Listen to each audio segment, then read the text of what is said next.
جو شاعر بھی تھے اور دیکھو عالم بھی تھے، جہاں پر بھی جاتے تھے وہ اپنے مطلب قلم کے ذریعے کاغذ پر اتارتے تھے، اور ایک طرح سے وہ وطن پرست تھے، مطلب محبت تھی بہت زیادہ، اس وجہ سے ہر ایک چیز کو اس نے مطلب لکھا، کشمیر جو تھا اس کا وطن، اس کے بارے میں۔ پھر کہتے ہیں کہ وہ کتب خانے، لائبریری وغیرہ وہاں پر مطالعہ کرتے رہتے تھے، مختلف ادبی انجمنوں سے بھی وابستہ رہے، صحافت میں بھی دلچسپی، دیکھو اخبارات وغیرہ، تو ہر طرح سے مطلب وہ کسی بھی چیز کو نہیں چھوڑا، ہر ایک میں اس نے حصہ لیا۔ ملازمت سے ریٹائر ہونے کے بعد اپنے آبائی گاؤں متری گام پلوامہ میں سکونت اختیار کی، جہاں پر وہ مطلب پیدا ہوئے تھے وہیں پر سکونت، وہیں پر رہے۔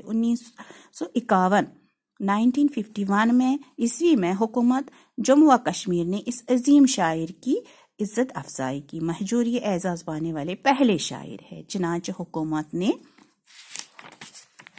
ان کے حق میں سرکاری وظیفہ جاری کیا۔ دیکھو حکومت نے سرکاری وظیفہ بھی جاری کیا تھا اس وظیفے کی پہلی قسط مہجور نے 8 اپریل 1952 عیسوی کو پلوامہ کے سرکاری خزانہ سے وصول کی۔ عین اسی وقت ان کے دماغ کی نس پھٹ گئی۔ پلوامہ سے انہیں اپنے گاؤں متری گام پہنچایا گیا، جہاں دوسرے دن یعنی 9 اپریل، یہ یاد رکھنا 9 اپریل 1952 عیسوی کو انتقال ہوا۔ پہلے تو انہیں اپنے گاؤں میں ہی دفن کیا گیا۔ 2 دن بعد یعنی 11 اپریل 1952 عیسوی کو اس وقت کے نائب وزیر اعظم جو تھے کشمیر کے بخشی غلام محمد متری گام گئے اور مہجور کی میت کو قبر سے نکال کر سری نگر لایا گیا، یعنی عزت افزائی کی گئی اس کو۔ یہاں خانقاہ مولا سے جنازے کو سرکاری اعزاز کے ساتھ ادیبوں، شاعروں اور سرکاری افسروں کے جلوس میں اتواجن لے جایا گیا، تو اتواجن پھر لیا گیا اس کو، جہاں انہیں سپرد خاک کیا گیا، تو وہیں پر اتواجن میں ہی اس کو دفن کیا گیا۔ اس موقع پر 21 توپوں کی سلامی بھی دی گئی، تو عزت کے طور پر اس کو 21 توپوں کی سلامی دی گئی۔ مہجور نے اپنے کلام میں کیا کہا؟ اتحاد، بھائی چارہ اور وطن پرستی پر زور دیا۔ تو مہجور نے جو کچھ بھی لکھا اس کے کلام میں یہی ظاہر ہوتا تھا کہ لوگ آپس میں اتحاد رکھیں، امن رکھیں، بھائی چارہ رکھیں اور اپنے وطن سے محبت رکھیں، جس سے ان کو ترقی بھی مل سکتی ہے اور ان کو فائدہ بھی ہو سکتا ہے۔ کشمیر کی ایک ایک چیز سے محبت کرتے تھے، اس لیے اپنے نظموں میں اس نے ہر ایک چیز کا مطلب کشمیر کے بارے میں لکھا۔ وہ چاہتے تھے کہ ان کا وطن ہمیشہ ترقی کرے، تو اس کی خواہش تھی ہمیشہ کشمیر جو ہے وہ ترقی کرے، ہر ایک شعبے میں ظلم کا خاتمہ ہو اور انسان کی قدر و قیمت بڑھے۔ تو یہ بھی چاہتے تھے کہ ظلم نہیں ہونا چاہیے، چاہے وہ انسان کی صورت میں ہو، چاہے وہ کوئی بھی کسی بھی پیشے سے ہو، مطلب ظلم ہر طرح سے ہوتا ہے۔ تو مہجور چاہتے تھے کہ انسان کی قیمت ہونی چاہیے، قدر و قیمت ہونی چاہیے، ہر ایک جگہ پر ظلم نہیں ہونا چاہیے، اس کا خاتمہ ہو۔ اگر آپس میں بھائی چارہ، وطن پرستی اور بھائی چارہ اتحاد رکھیں گے تو یہ سب کچھ ختم ہو جائے گا۔ تو آج یہ آپ کا یہ لیسن جو ہے مہجور ختم ہوا۔ یہ جو الفاظ مانے ہیں یہ آپ بک پر بھی یاد کر سکتے ہو، اور اگر کوئی لکھے گا تو کوئی بات نہیں، تو اچھی طرح سے یہ ٹف ورڈ جو ہے آپ لکھ سکتے ہو یا یہ بک پر ہی یاد کر سکتے ہو۔ تو یہ کوشچن جو ہے مہجور کا پورا نام کیا تھا جو میں نے پڑھایا، مہجور کا پورا نام کیا تھا، یعنی کہ یہاں پر میں نے پڑھا آپ کو پیرزادہ غلام احمد تھا۔ تو مہجور کہاں پیدا ہوئے تھے؟ ضلع پلوامہ، متری گام ضلع پلوامہ میں۔ دیکھو یہ آسان کوشچنز ہے۔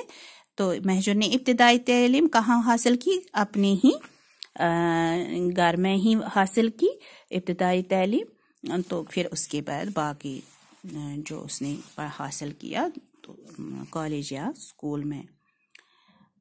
تو یہاں پر یہ کوشچن جو ہے یہ آپ کرو گے، مہجور نے پنجاب کا پہلا سفر کب کیا، مہجور نے شعر گوئی کا باقاعدہ آغاز کب کیا؟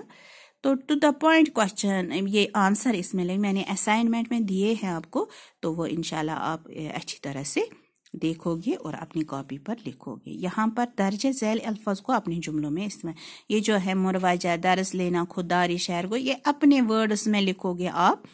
اگر میں نے دیے ہوں گے اسائنمنٹ میں وہ بھی آپ دیکھ سکتے ہو اور خود بھی اپنے لفظوں میں لکھ سکتے ہو. اس کے علاوہ یہاں پر اسم علم تلاش کی. اسم علم کا مطلب ہے جو اپنے کسی چیز سے مشہور ہو. جیسے غالب جو ہے مانے جاتے تھے شاعری میں، اس وجہ سے وہ مشہور تھے. اور اسی طرح یہاں پہ نکالنا ہے اسم علم کون کون سا ہے. یہاں غالب نکلتا ہے، یہاں میر تقی میر نکلتا ہے کیونکہ یہ مشہور تھے اپنے غزلوں کی وجہ سے. اور یہ ڈھونڈنا ہے آپ کو کون کون سا یہ مشہور ہے جس وجہ سے. دیکھو اتواجن مشہور ہے کس وجہ سے، مہجور کی وجہ سے. کچھ کشمیری شاعروں کے نام لکھیے، ان میں سے کون کہاں رہتا تھا. یہ شاعر کے نام لکھنے ہیں، وہ بھی میں نے دیے ہوں گے اسائنمنٹ میں. کشمیر میں کون کون سے شاعر ایسے ہیں تو انہی کے نام لکھنے ہیں. کچھ ایسے کشمیری شاعروں کے نام لکھے جو ابھی زندہ ہے، تو وہ بھی دیکھنا ہے کون کون سا ایسا شاعر ہے جو اس وقت زندہ ہے جو شاعری لکھتے ہیں. اپنے الفاظ میں مہجور کے حالات زندگی پر آپ مختصر نوٹ لکھیں. 4-5 لائنیں لکھنی ہیں مہجور کے حالات زندگی پر. مطلب حالات زندگی ہوا مہجور کی زندگی کے بارے میں، کب پیدا ہوئے، کب وفات ہوئی، اور کہاں پر اس نے تعلیم حاصل کی، اور اس نے کون کون سی کتابیں لکھی. یہ 4-5 لائنیں آپ لکھو گے مہجور کی زندگی پر. تو آج یہ آپ کا لیسن کمپلیٹ ہوگا. خدا حافظ.